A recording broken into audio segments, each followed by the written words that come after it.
نہیں ہے۔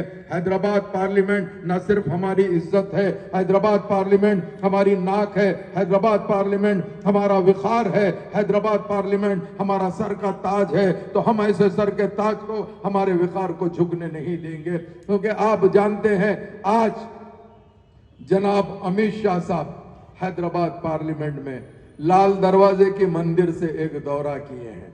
کیوں دورہ کیے ہیں؟ وہ یہ چاہتے ہیں کہ حیدرآباد پارلیمنٹ کے اندر نخیب ملت کو شکست دینے کی کوشش کر رہے ہیں۔ الحمدللہ یہ اللہ سبحانہ و تعالیٰ جانتا ہے۔ ارے تم کتنے بھی دورے کر لو، امت شاہ کوئی فرق نہیں پڑنا ہے۔ ارے تم کیا، تمہارے باپ مودی بھی آ گئے تو ہماری عوام بتا دے گی، ہماری عوام بتا دے گی بابا یہ حیدرآباد شہر ہے، یہاں پر آنے کا رستہ سب کو معلوم ہے، جانے کا رستہ ہم لوگ ہی بتاتے ہیں کیسے جانا ہے، ہم جانتے ہیں کتنا بھی آؤ، مگر فرقہ پرستی کا عالم یہ ہو چکا ہے، ملک کے اندر فرقہ پرستی عروج پر ہے، اتنی عروج پر ہے کہ میں آپ کو ایک واقعہ سناتا چلوں۔ کل بروڈا کے اندر ایک شہزاد نامکاری جو ٹھیلا بنڈی پہ آملیٹس وہ بیچتا تھا، اس کو اتنا ظلم کیا گیا ہے کہ وہ رات میں گجرات پولیس اس آملیٹ والے شہزاد کو پکڑ کے گاڑی کو باندھ کے کھینچتے ہوئے 500 میٹر تک لے جاتی ہے۔ آج وہ غریب وینٹیلیٹر پہ سیریس ہے۔ تو میں پوچھنا چاہتا ہوں ہندوستان کے اندر ایسا کون سا قانون ہے، ارے کون سی پولیس ہے جو جس طریقے سے درندگی پیش کرتی ہے؟ ارے میں تم سے کہنا چاہتا ہوں اگر دم ہے تو یہاں پر آ کر ایسا کر کے بتاؤ۔ یہاں پہ آپ کی جماعت ہے، مجلس اتحاد المسلمین ہے، یہاں پہ آپ کا ہر سپاہی ہے، ارے ٹھہر کر پکڑ کر پوچھے گا ارے تم کو کس نے یہ حقوق دیا ہے، تم کو کس نے یہ کرا ہے؟ مگر یہ سمجھتے ہیں کہ یہ کر لیں گے تو بابا اللہ کنے دیر ہے اندھیر نہیں ہے، اب وقت آ گیا ہے، اب تمہارا اترنے کا ٹائم آ گیا ہے۔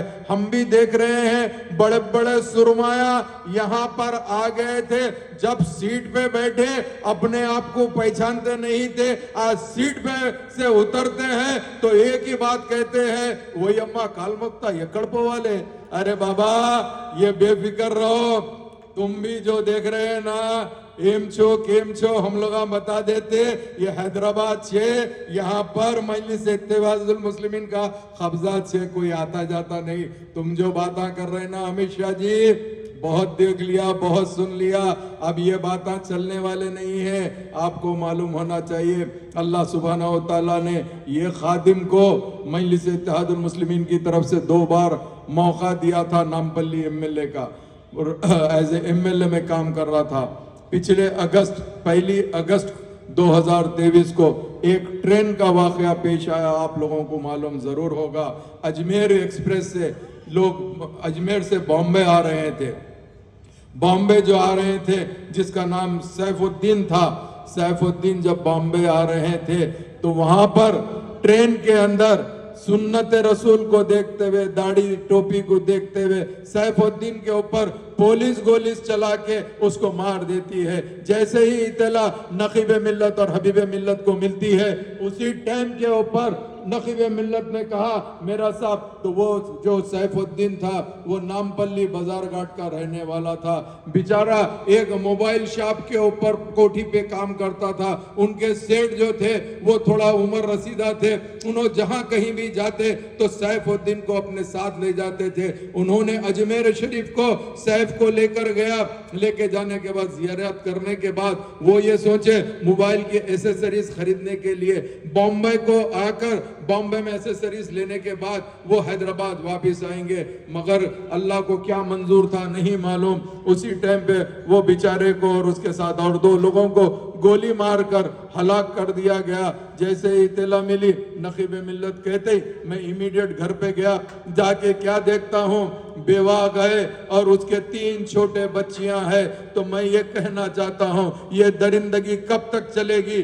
یہ جو درندگی چل رہی ہے یہ درندگی اسی لیے چل رہی ہے کیونکہ بی جے پی کی حکومت ہے، بی جے پی کنے یہ سب قانون کو چلنے نہیں دیتے، مگر ہم ان کو بتا دیں گے کہ ہندوستان ہے، ہندوستان میں کوئی دستور ہے، اس دستور کے تحت ہر ایک کو چلنا پڑتا ہے۔ وہی سیف الدین کی باڈی لینے کے لیے میں ان کے رشتہ داروں کو لے کے بامبے گیا تھا۔ میرے ساتھ میں مقامی کارپوریٹر ریڈ ہلز کے وہ بھی ساتھ میں تھے، اور جناب موسیٰ صاحب آصف نگر کارپوریٹر بھی ساتھ تھے۔ ہم لوگ سب مل کے 8-9 جنے بامبے گئے۔ جانے کے بعد رات کو جیسے ہی ہوا ہم نکل کے گئے تو مارچری میں لاوارث لاش کو کی طرح سیف الدین کی لاش کو ڈال دیا گیا تھا۔ اس کے بعد میں ہم رات مارچری کے اندر گئے، ایڈنٹیفائی کرائے، ان کے میرے ساتھ میں ان کے ماموں بھی تھے۔ ہم لوگ جا کے لاش کو ایڈنٹیفائی کروا کے اس لاش کو امیڈیٹ پوسٹ مارٹم کر کے ان کا آبائی وطن بیدر کے پاس میں تھا، ایمبولنس کے اندر ان کی ڈیڈ باڈی بھیجا کر اس کے بعد میں ریلوے پولیس سے 10 لاکھ روپے کا ان کو معاوضہ دلائے۔ اس کے بعد اسمبلی سیشن چل رہا تھا، اکبر الدین اویسی صاحب نے اسمبلی سیشن کے اندر ٹھہر کر یہ کہا کہ اس بیوہ کے لیے سرکاری نوکری دیجئے، تو اللہ کا کرم ہے وہ بیوہ کو سرکاری نوکری ملی ہے۔ اس کے علاوہ اس کو ایک ڈبل بیڈ روم گھر ملا ہے، اور اس کے بچیوں کے نام پہ 2-2 لاکھ روپے حکومت کی طرف سے نہیں TRS کی طرف سے دی گئی تھی، اور مجلس کی طرف سے بھی 1-1 لاکھ روپے دیا گیا۔ تو اللہ کا کرم یہ ہے کہ جب کبھی بھی کوئی خدا نخواستہ کوئی ایسے حالات پیدا ہوتے ہیں تو مجلس اتحاد المسلمین آپ کے درمیان میں رہتی ہے۔ اسی لیے کہتا ہوں کہ مجھے یہ پتا چلا ہے کہ وہ یہ ہے کہ اکثر ہم سنتے تھے کہ بھئی بڑے بڑے باتیں کرتے تھے مودی جی، بڑی بڑی باتیں کرتے تھے کہ گجرات ماڈل، گجرات ماڈل۔ ہم بھی جا کر دیکھیں گجرات کو، گجرات ماڈل کیا تھا، کوئی ڈیولپمنٹ نہیں تھا۔ اب ہم کو سمجھ میں آیا گجرات ماڈل تم فسادی ماڈل کر رہے ہیں، تم ظلم اور زیادتی کر رہے ہیں، تم یہی چیز ہر جگہ کرنا چاہتے ہیں۔ تو میں تم سے کہہ دیتا ہوں کہ یہ تلنگانہ ہے، یہاں پر تمہاری چلنے والی نہیں ہے، مگر آنے والے ٹائم پہ آپ کو اور ہم کو متحد رہنا ہے، متحد رہ کے اپنا ایک اچھا ثبوت دینا ہے، تاکہ حیدرآباد پارلیمنٹ میں اب کی مرتبہ اللہ کے فضل و کرم سے نخیب ملت بیرسٹر اسد الدین اویسی صاحب ایک بھاری اکثریت سے کامیابی حاصل کریں گے۔ مجھے اللہ کی ذات سے امید ہے اللہ سبحانہ و تعالیٰ اب کی مرتبہ واقع اگر آپ سب کا اتحاد رہا، آپ سب کا ساتھ رہا، تو میں آپ سے ادباً درخواست کرنا چاہتا ہوں کہ اب کی بار پولنگ پرسنٹیج بڑھنا بے انتہا ضروری ہے۔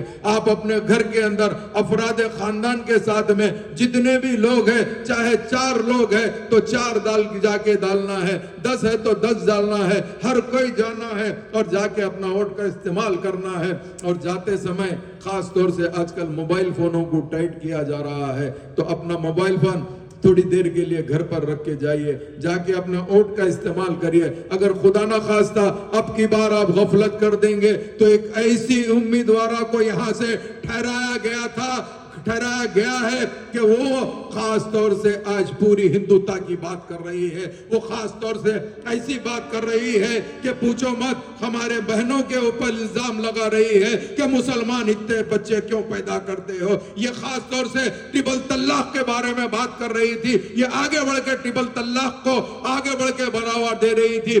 یہ وہ ہے، اس کا پتا چلا کہ یہ کہاں کی ہے تو بولتی ہے کہ یاقوت پورے کی میں رہنے والی ہوں، سنتوش نگر میں پیدا ہوئی ہوں۔ تو میں ان سے کہتا ہوں محترمہ، یہ حیدرآباد ہے، کم سے کم تم کو تو یہاں پہ جنم کا بھی موقع دیا ہے۔ ہم کبھی بھی تمہارے خلاف نہیں ہے، ہم اگر خلاف ہے تو کوئی مذہب کے خلاف نہیں ہے، ہم اگر خلاف ہے تو وہ ہندو طاقتوں کے خلاف ہے، ہم وشو ہندو پریشد کے خلاف ہے، ہم بجرنگ دل کے خلاف ہے، ہم RSS کے خلاف ہے، ہم بھارتیہ جنتا پارٹی کے خلاف ہے، ایسے تمام فرقہ پرست طاقتوں کے ہم خلاف ہے۔ ہم ہمارا ووٹ کا استعمال سے ہم تم کو خلاف بتا دیتے ہیں۔ محترمہ کہتے ہیں کہ میں بالکل کچھ بھی نہیں، سادی سیدھی ہوں، کتھک ڈانس کرتی تھی۔ تو محترمہ یہ ایریا کون سا ہے معلوم؟